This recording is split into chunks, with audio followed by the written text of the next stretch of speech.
What's poppin', OBM gang? It's your boy OBM Mizzy, and we back with another one, man. We got Trap Ross just dropped the joint with Bloodhound Lil Jeff, so we gonna go ahead and jump straight into that. But before we do that, man, make sure y'all hit the like button, subscribe button, make sure y'all drop a comment, and make sure y'all turn on all the push notifications. That way, you don't gotta come looking for me. I could just go ahead and send the content straight to you. So, yeah, let's do it. Friend of Lil Durk and a Trap City OG, would give an interview to the Chicago YouTuber X-Man Rico, where they would insinuate that the relationship between Trap City and Drill City had actually gone sour over a stolen chain. Cause the way ready, this is what I want the clip too. They say his dad from down here, Big J or something like that. Big J. Yeah. Anybody you got also his daddy is from down here. Yeah, fuck used to hang with them. They know what they did. So okay. They know what they did. So okay, the Bloodhounds, y'all was cool.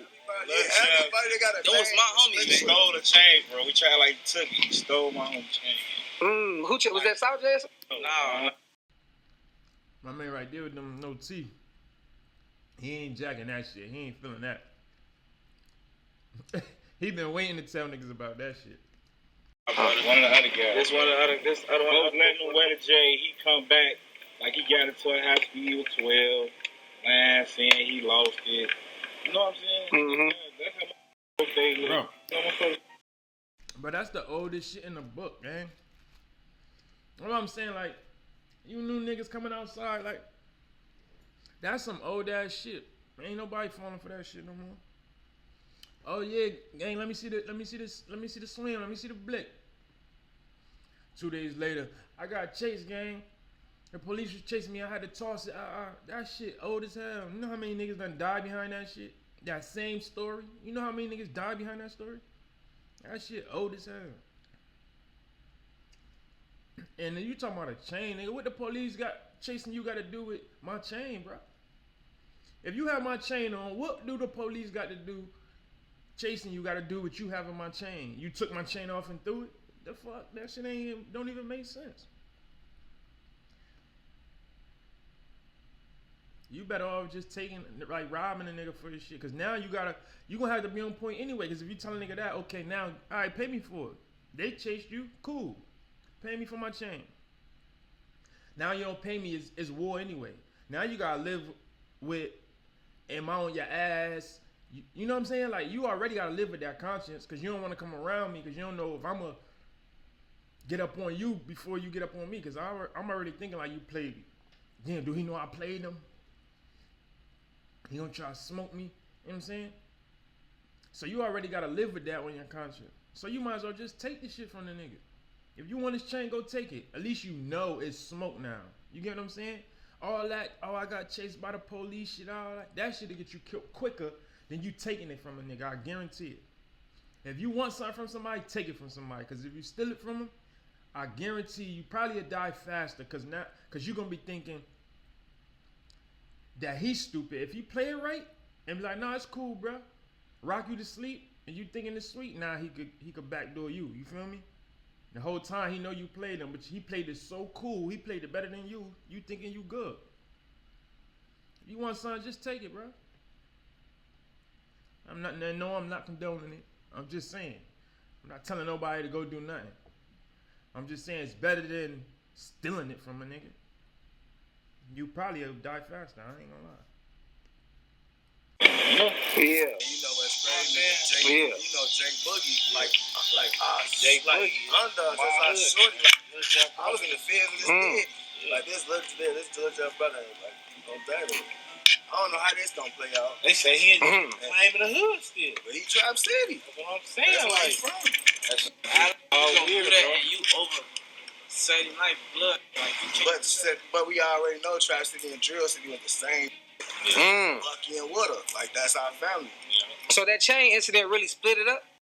Or was it something else before then? It was chain, man. It was chain, man. They tried to steal a chain. He ain't take it. No, I ain't trying to limit his image. You know what I'm saying? He did I not just take feel like that chain, bro. when it came to like when you went on some real, because you know we don't just move on situations. So we just feel like a lot of feel like it was just a dumb chain on my soul. Like, but from our hood being friendly, let them away your chain. Who does that? We may never know exactly what took place, but what does seem clear is that following Z Money's death, the Bloodhounds would cut all ties to their old friends around Trap City and Chris World. And as Jeff would rap in his feature on another Bloodhound rapper Hotheads, aka Tank Montana's song Still Walking, released in November 2023, losing his cousin would also make him lose his mind, with Jeff's focus from that point onwards seemingly being one thing and one thing alone, the get back that he would allegedly get during the summer of 2023.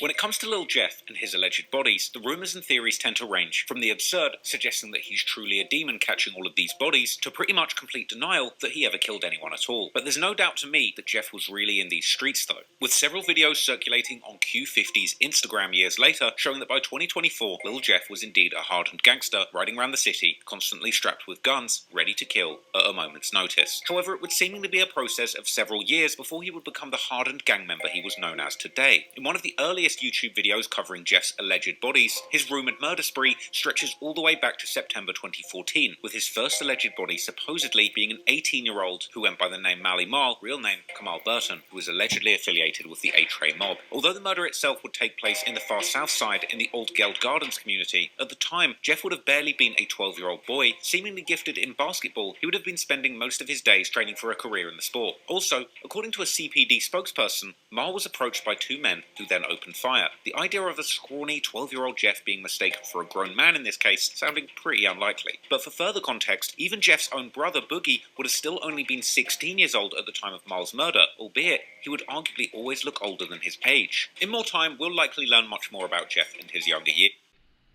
Oh, so they saying that might not even be his work. They saying bro was only 12 when that happened, so he was supposed to have been playing ball. He said out his own mouth he ain't come outside all the way till he was 18. And somebody like Jeff ready to tell it all, bro. He was ready to claim some work, so I think he probably would have said something like, I was 18 when I came outside, but I did do some shit when I was, you know what I'm saying? He would have said something along the lines of that, so that probably ain't bro word. He died when he was 12, bro. Like, I was like, I ain't his work. As things come out, but when it comes to his deeds in the streets, it's likely much more sensible to take his own account of his childhood seriously. As he would recount in his DJU interview, Jeff would allegedly truly get in the streets quite late in his life, around 2020, this being his last year in high school and graduation. So around what age did you jump off the porch and start hanging out in the streets? I'm gonna say when I came outside for real, I was like 18 type.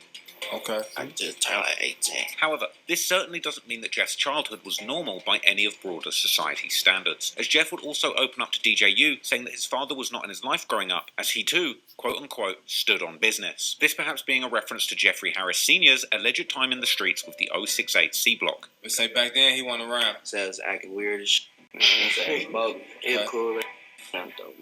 He be doing what he do. So how did that affect you back then, though? Not having pops around. OG stood on business, so you know, that shit didn't matter for real. But moreover, as we know now, Jeff's big brother, Jay Boogie, had clearly been in the streets since at least the early 2010s, which would seemingly affect Jeff's life and his experiences growing up significantly. But I'm doing that. I've been seeing my whole life, you know what I'm saying? I told you I got an older brother, so this ain't nothing new for real. It's the same shit I've been seeing. Everything I was doing, I saw already. One of these significant moments in the young Jeff's life would of course be witnessing the murder of Kenny Mack. Whilst another incident that affected Jeff growing up was his family house getting shot up with one of the bullets, according to Jeff, whizzing by right next to his head. So can you tell us, like, who introduced you to the street life?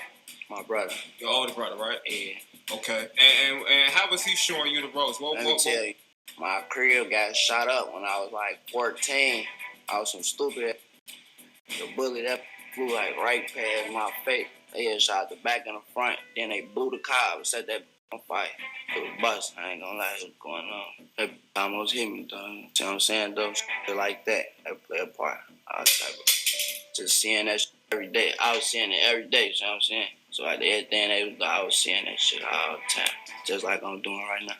It's just I'm a part of it now, so definitely. Now, it's important to remember that while Jeff would seemingly appear in the drill scene almost out of nowhere, he was always the product of his environment, and that environment being one of the most dangerous in the whole of Chicago during the 2010s and beyond. When it comes to Jeff's time in the streets after 2020, when he supposedly got involved with the Bloodhounds heavy through his brother, there's still no shortage of alleged victims that are commonly or less commonly attributed to his supposed double-digit body count, with even the YouTuber who had originally published one of the first supposed body lists of Jeff spinning back with a new video sometime later, this time including only names post-2020. One of the more Listen, what if you can start your own lending business, helping other businesses get access to capital? And what if One of the more obscure names on this list of people that Lil Jeff allegedly took the lives of was an alleged member of the crew Hit Squad by the name of Lil Gutter, real name Ronnie L. Sistruk Jr., who would lose his life in 2021 around the same time when the young Bloodhounds, such as Vert and Jeff, would allegedly be responsible for the deaths of the A-Tray members Clay and Crew, with Gutter being shot down on the 13th of May 2021, eerily exactly 1 month after the murder of Crew on the 13th of April. Gutter would be caught on the 700 block of 79th Street, this location being a mere 4 minutes walk from the intersection of 79th and Maryland, one of the main spots that Jeff and other Bloodhound members have claimed in their music videos. However, when it comes to any actual proof that Jeff or the Bloodhounds were behind this murder, the evidence seems to be slim to none, with this particular case further muddled by the fact that Hit Squad would have another, much more known member called Gutter too, who would unfortunately also end up losing his life, in this case in 2015, allegedly by the Bloodhound-affiliated set MTV 079, whose members have commonly dissed at this Gutter over the years too. Another less commonly heard name in this YouTuber's list is an alleged member of the Evans mob called Black, real name Roger Lewis, who was a 33-year-old OG of his block, shot dead in a drive-by whilst driving in March 2022. The only problem with this theory is that Black's alleged killer was in fact charged already the following month, in April 2022, and is now serving his sentence for the murder. Also in 2022, Jeff would end up losing someone seemingly very close to him,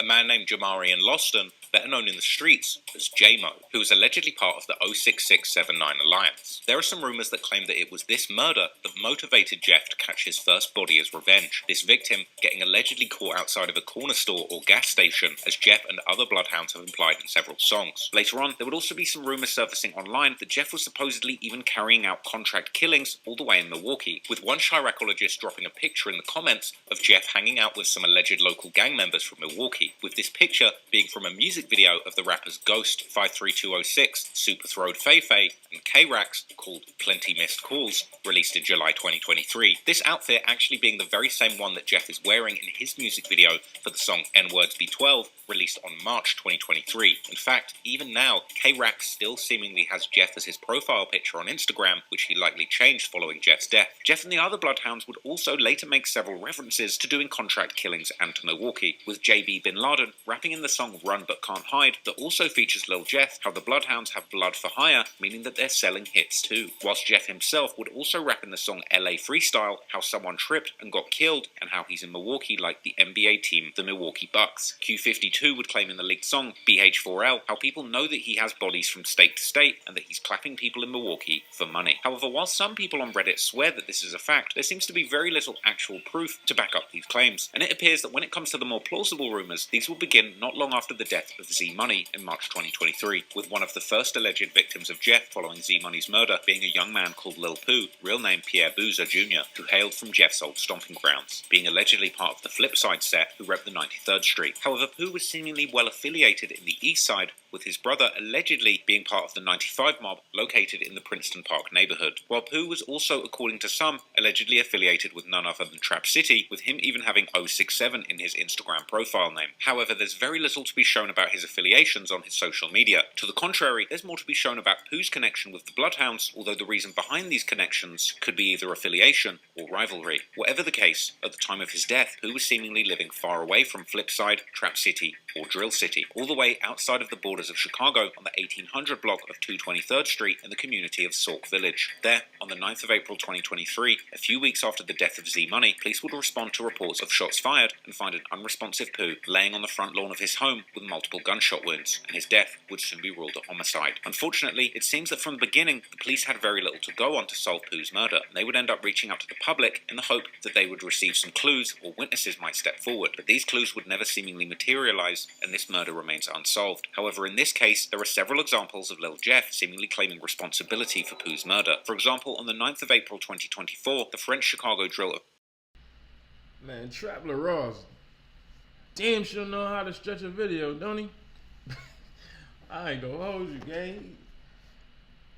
Man, he gets super detailed, man. Shout out to Trap LaRosse, man. I ain't gonna lie, he put out some good content, but and he know how to stretch a video. Squid Ape would make a tribute post to Pooh on his Instagram, which would quickly gather numerous comments of people laughing at his death, which one commenter would ask what he had done to invoke such a reaction, to which Lil Jeff himself would comment saying that Pooh had been dissing Z Money. Then, a few days before Jeff's death, an unreleased song of him was leaked online, the song having a bar where Jeff seemingly describes Pooh's death, saying how Pooh had dissed Z Money and now he's gone, before describing someone waiting for him to come home whilst laying in the grass outside his house. This bar seemingly describing exactly what might have taken place before Pooh's murder. On Reddit, one commenter would point out how Jeff had been hanging out with members from Flipside not long before his death, whilst guessing that this is why the song would...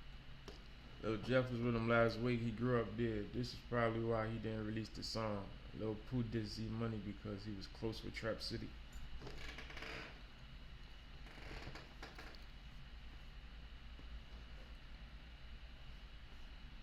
Oh, okay. But what makes the matter even more confusing is the fact that one of Pooh's good friends from Flipside would seemingly post an earnest tribute to Jeff following his death. And to make matters even more complicated, Jeff by no means wasn't the only one dissing Pooh after his death. Only a few days before the murder of Pooh, the young man would be killed in the community of Park Forest during an altercation at a house party. Park Forest being only a short drive away from Pooh's Sauk Village community. As it would turn out, the killed man was not just anyone, but an actual blood brother of the infamous rapper in Chicago drill, Wooski, originally from the STL EBT set. His brother, who was called Lowski, real name Ladarius Williams, allegedly belonged to a set called the E-Block, and also apparently was part of a clique called Haddyway, which, much like the Bloodhounds, allegedly consists of members from a few different sets, and is named after a boy called Haddy, who was killed in 2016. This clique having been in a deadly war with JB Bin Laden's 400 East set for years. As the rumour would be, Pooh had allegedly had something to do with Lowski's death, and following Pooh's death, the members of the Haddyway would also seemingly claim to have been behind his murder. Meanwhile, following Jeff's death, Pooh's brother would rejoice on social media, laughing at how everyone who had dissed his brother had ended up getting shot themselves. However, who all these people were besides Jeff was not entirely clear, as it seems that Pooh was a known menace on the east side, as a rapper affiliated with the Mixed Mob set called Lou Glocks would say in his tribute to Pooh. This being yet another example that Pooh seemingly had both many affiliations, but also many enemies on the east side. But then, coming into the summer of 2023, Jeff would allegedly catch someone that almost no one would deny being his likely victim. As mentioned earlier, the murder of Z Money would allegedly break down the decade-plus-long affiliations between Trap City or Chris World and Drill City, with Jeff and his Bloodhound friends from that point onwards seemingly being consumed by their urge for a get-back for Z Money. In the song 333, which would seemingly first leak or be unofficially put out by Jeff's team some weeks before his death, the track would officially be released on the 14th of July with a music video that was filmed while Jeff was still alive. In the song, Jeff raps a bar about the Bloodhounds shooting so much on the Rhodes Avenue that their ops had to shut their trap down. This bar likely referring particularly to the Rhodes Avenue roughly between the 66th and 68th streets, which is one of the main areas of Trap City or Chris World. Indeed, looking at sources like Chicago's Spot News, who follow the CPD's police radio traffic, there will be numerous times that gunshots will be reported around that area during the summer and fall of 2023. In fact, in his February 2024 song called Striker, Jeff even specifically implies that they are the reason why Trap City's hood is so often on Spot News. However, the alleged get-back for Z Money would surprisingly take place far away from the hood of Trap City. On the 25th of June, at around 8:55 PM, Trap City member called Leal, real name Jaleel Goins, will be sitting in a parked rideshare car in the Little Italy neighborhood near the University of Illinois Chicago campus. This neighborhood, sometimes now called Little Italy or University Village, is these days a truly upmarket neighborhood that's experienced high levels of gentrification since its inception as the home of many of Chicago's first Italian immigrants, and the demolition of all the large public housing complexes during the 2000s. By all accounts, this is one of the safest neighborhoods in Chicago, one of the last places where one should expect to be a victim of gun violence. Nevertheless, while Leal was sitting in his That ain't true. Ain't nowhere safe no more. It's 2024, bro. Niggas is getting killed downtown. Niggas is getting killed in designer stores. Niggas is getting killed at school. Niggas is getting killed at church. Funerals. Ain't nowhere safe, gang. Stop saying that. Stop putting out that false narrative, bro. It's nowhere safe. That's why you get your gun, because everybody else got one, bro. It's nowhere safe, bro. It might be safer places than others. Statistically speaking, you know what I'm saying? We talking in numbers. Like the probability rate, but far as it being 100% safe, ain't nowhere 100% safe, bro. Not even jail. You feel me? So, I hate when people say that. Oh, it's a safe neighborhood. It could go down anywhere, gang.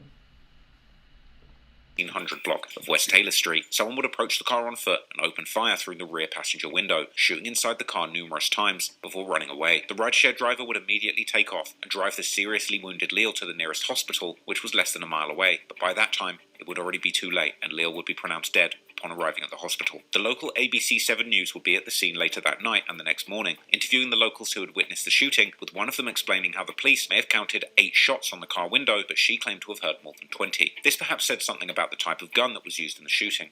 Well, as you know, these are very busy sidewalks. Here in Little Italy, you often have people walking to restaurants, bars, and stores, and last night was no different. Unfortunately, a young man lost his life, and a young man who is very well connected to an organization that many people in Chicago and across the country are familiar with, Project Hood. This evening, a statement from the founder about condolences and their recommitment to the work they do. Chicago police investigating a fatal shooting yesterday evening. 19-year-old Jaleel Goins was pronounced dead at Rush University Medical Center, but police and nearby residents tell us the incident began in the 1300 block of West Taylor Street, where Goins was a passenger in a rideshare and was shot. And the rideshare driver drove Goins to the hospital. I knew it was shots, and like I said, I was in my bedroom, and I kind of ran like on the side of my bedroom, on the other side of the wall, because, you know, bullets don't have eyes. I thought that was it.